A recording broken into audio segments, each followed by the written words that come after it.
জাতীয় সংসদের সামনে অন্য কোন দেশের স্বাধীনতা দিবস উদযাপন করে আমার দেশে 1971 সালে মহান মুক্তিযুদ্ধের বিরোধিতা করেছিল মার্কিন সাম্রাজ্যবাদ। সেই সাম্রাজ্যবাদ আজকে 55 বছর পরে আমার দেশের আইন সভার ভবনের সামনে তারা 250তম স্বাধীনতা দিবস উদযাপন করেন। এটা হতে পারে না। তাই বাংলাদেশের কমিউনিস্ট পার্টি আজকে রাস্তায় দাঁড়িয়েছে 64 জেলায়।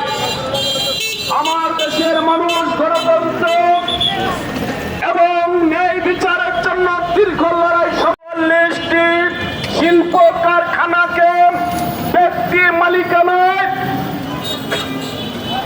বিক্রি করার সিদ্ধান্ত প্রক্রিয়ায় আছে। আমরা বাংলাদেশের কমিউনিস্ট পার্টি এই সারা দুনিয়ার শ্রমিক শ্রেণীর রাজনীতি করে আজকে এই যে রাষ্ট্রায়ত্ত 40টি শিল্প কারখানা